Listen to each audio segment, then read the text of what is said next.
Lee Boyd Malvo, half of a two-man sniper team that terrorized the Washington region and killed 10 people in October 2002, was married last week in a ceremony at Red Onion State Prison in Virginia, two people close to Malvo confirmed Tuesday. They did not identify the woman. Malvo, who was 17 when he committed the crimes, was arrested with John Allen Muhammad and ultimately convicted of 2 murders in Virginia and 6 murders in Maryland.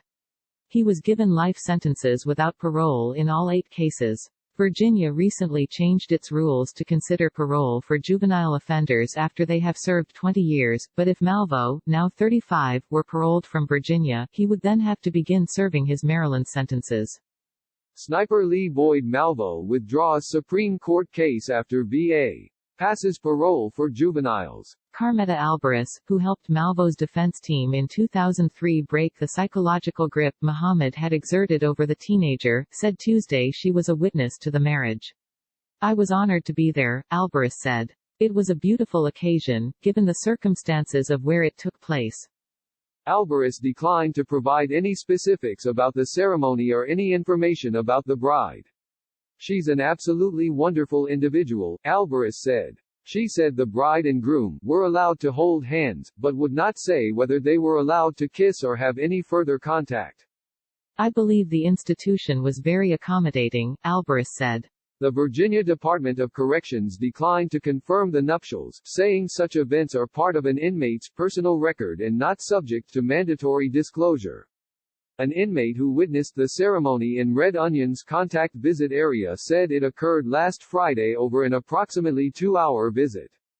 Craig S. Cooley, one of Malvo's original trial attorneys who has continued to represent Malvo in his appeals, said he had met the bride and found her to be a very impressive young lady. Educated, her eyes are wide open. Cooley said the woman is close in age to Malvo, but would not give her profession or where she lived.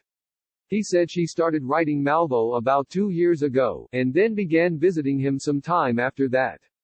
Lee Boyd Malvo, 10 years after D.C. area sniper shootings, "I was a monster.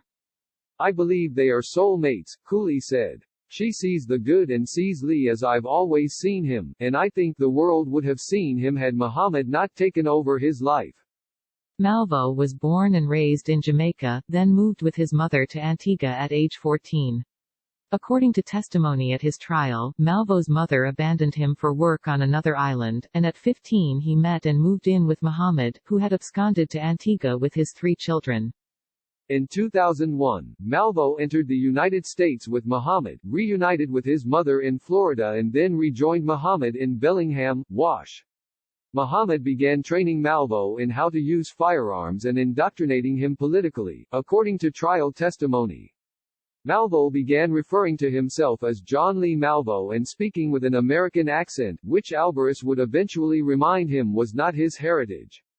In February 2002, when he was 16, Malvo shot and killed a woman in Tacoma, Washington, at Muhammad's direction, the first of at least 6 slayings the pair committed as they traveled toward the D.C. area, where Muhammad's ex-wife lived with their children. Then, in a 3-week period in October 2002, Malvo and Muhammad shot 13 people, 10 of them fatally.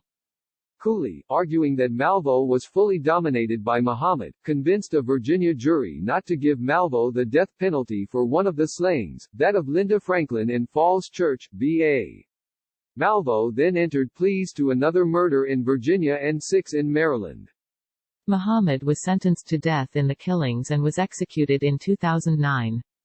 Alvarez has watched Malvo grow since 2003, and recalled her overwhelming sadness that this boy was taken down this path, when she first visited him in Red Onion after his trial.